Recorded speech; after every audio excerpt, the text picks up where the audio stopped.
Have you ever been playing your favorite 5-card hold'em based roguelike and thought to yourself, man, this is fun, but there isn't enough gambling? Then Bingle Bingle is the game for you, my friend. Move aside, Balatro. I don't want to play with you anymore, because I've finally found a game to really fuel my gambling addiction.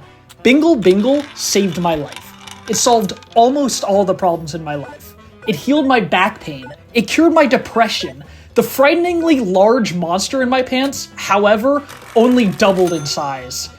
It's truly my cross to bear. For decades, man has asked, what if gambling was cool? And for that, Bingle Bingle is the answer. Rig the odds in your favor by making over half the roulette table black, then bet on black and roll a Super Bowl that's worth extra points and watch the fat numbers roll in. Oh, did you think I was done? I haven't even scratched the surface. I can use the Omega perk to make sure I always draw my Super Bowl last, meaning I can always set up my bets before rolling the Super Bowl to make sure it can do maximum numbers. What's this? Token cloner? Now I have twice the balls, and my doctor advises against that. But he's just jealous because his balls aren't as super as mine. We now cut to Monarch's doctor. Man, I wish I had balls that super. My balls are stupid normal balls. Oh, hey, look, they have a perk with my name on it. It would be funny if that was actually, oh my god, it's numbers. Yeah, so I guess I should actually explain how betting works so that you understand why I'm freaking out about this. So just as a quick rundown, right? Every round start, you get dealt your tokens in a random order. Each token has two sides, the ball side, which is the top side, and the betting side, which is the bottom side. Clicking the top half rolls your ball, and you get points according to where the ball lands, multiplied by whatever bets are applied to that pocket. So the bottom side is your bet side, and each token can have a different bet side. For example, the Archer class starts out with 4 color bets and 1 line bet. This can be changed later if you buy bets in the shop, but I don't do that often. I think it's because I actually suck at this game secretly, but I'm God, so it's cool. The bets are pretty self-explanatory. Color bets on either red and black, evens odds, bets on evens and odds, high, low, bets on high and low. You get it, right? And yes, for my children in the audience, these are quote-unquote real casino bets. For the most part, I think. I actually am not of age to go to a casino, so all of this is allegedly. See, this game actually rigs the RNG in your favor, though. You are a bit more likely to land on whatever color you have the highest bet on. So if I'm landing on black a little more than probability says it would, even if I have half the board black, that's the reason. Bets stay on the entire round as well, so you want to bet first, then you roll your ball. You do have a limited amount of token uses, as seen in the small number next to the big discard button. Doing either side of the token does use up one of these numbers, so you do have to play around it and strategize. That's kind of how video games work. The discard button, as the name implies, allows you to discard a token without using one of your uses. So you can cycle to the next one if you want. But obviously also the discard button has a number on it as well, and once you run out of discards, you might be SOL. If you don't meet the score goal, which is in the top left, then you lose. Game over. Okay, let me explain scoring now that I've mentioned it. See, 2 to 3 numbers will pop up under the score counter in the top right whenever a ball is rolled. The first number is the ball's value, the second is the pocket's value, and the third is this final miscellaneous multiplier, which brings together a bunch of different factors that can't be classified like the other twos are. All 3 of these numbers are multiplied together to give you your score, and you can get some pretty crazy numbers if you play well. For example, here I've just rolled a Super Bowl. Its base value is 660 because the Super Bowl by itself has a high base value, hence its name. Plus the token it's on is at max level, giving it more value, and the Super Bowl takes that and then it multiplies that number because that's how it works. That's why you would use that ball.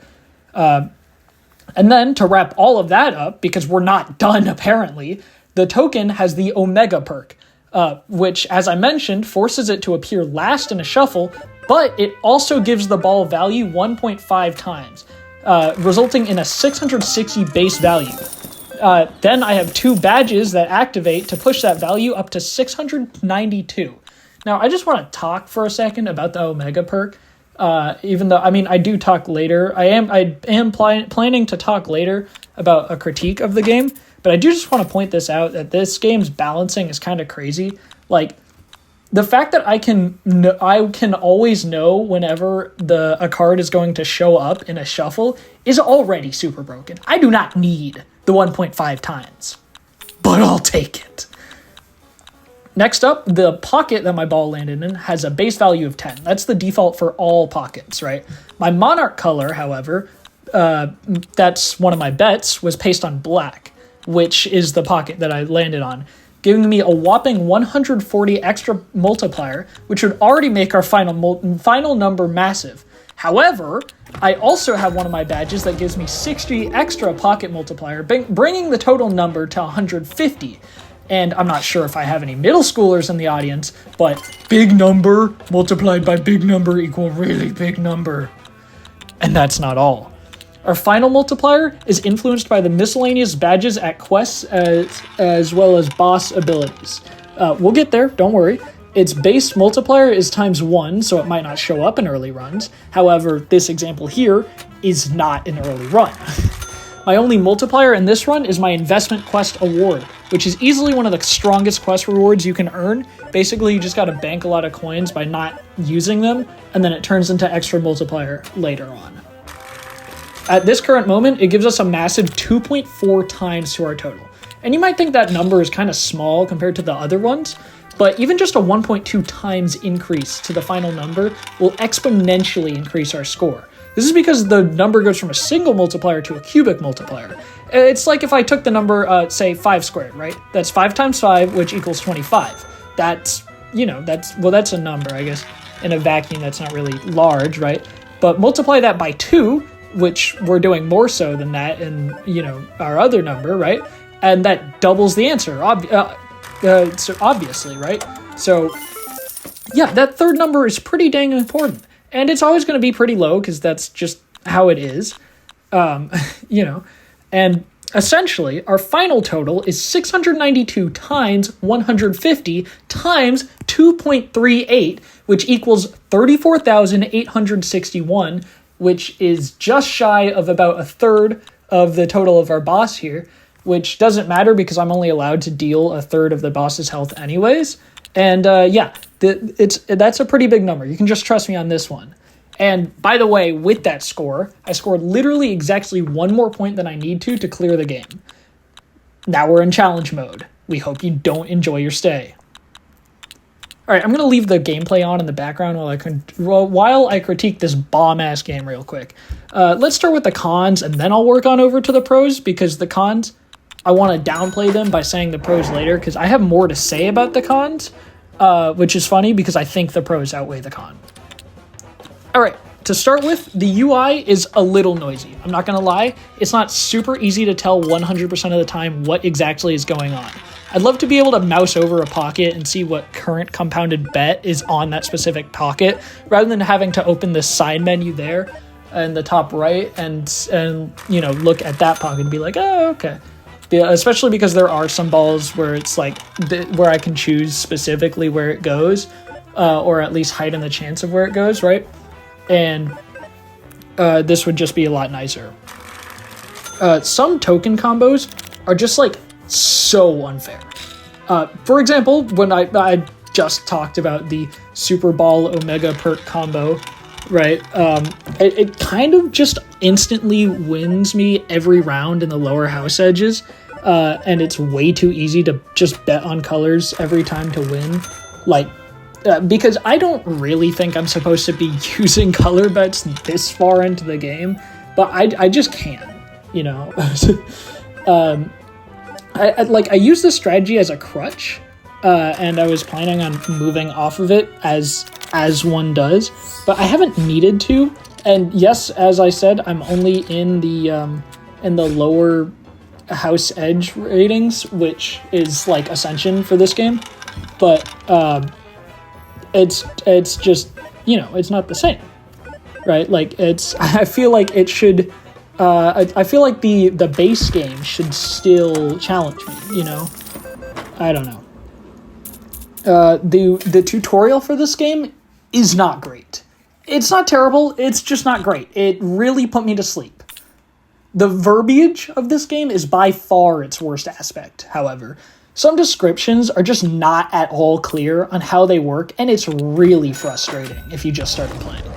And it's not in, like, the way that Binding of Isaac or some Risk of Rain items, like, have vague wording. Like, Bingle Bingle tries to be direct, but it is god-awful about it, okay? Like, I don't have a specific example, and everything seems clear to me now that I do have time in the game, but it was miserable to be like, what does this do? And it really does not help encourage me to use other playstyles, right?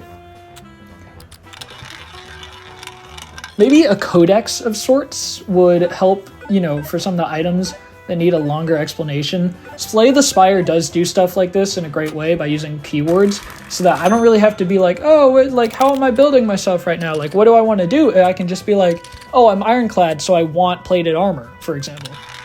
I also just love plated armor.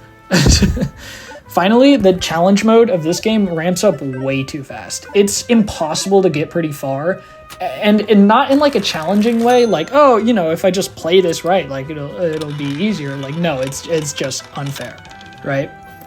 I recognize that, you know, you could say like, oh, well, you only play with the little baby crutch strategy of, you know, only betting on reds or blacks. Actually, I always bet on black. Like, come on, I saw the Lego Batman movie. I know what the hell is up. But I'm not actually alone in this opinion. Over like 30%, I would say, of the negative Steam reviews for this game do include this issue with why they're like, maybe I don't love this game, right? So maybe we all just suck. It is a roguelike. That's the point, is to suck. So I don't know. Anyways, now on to the pros, which very much outweigh the cons, and I don't have as much to say about the pros, but that doesn't mean the cons outweigh the pros, right? I promise the game is good. The music is great, by the way. It's very fun to just vibe to and relax while playing. And I have it in the background this whole time, so, you know, if you've been vibing out, like, I get it. The fact that rolls are slightly weighted in your favor actually does make the game more fun, because if it was true RNG, I promise you this game would be so much more annoying. And I don't even think in oh, it's a fun, challenging way. Like, I think it would just suck. You know? Like, plus, you know, why wouldn't I just go to an actual casino? Well, I'm not 21, but you know what I mean. I still feel like there's a level of skill involved when it comes to strategizing, whereas in other roguelikes, like, I don't feel like I have control over what items I get. Like, I mentioned Binding of Isaac, for example. Like, maybe I'm just trash at Binding of Isaac. I am. I'll be straight up, right? But, like, I do not feel any sense of control over what items I get. And that's fine. Like, it's a roguelike. I get it, right? But, you know, and Binding of Isaac, it does take some mechanical skills. So, like, that's fine for what Binding of Isaac is, right?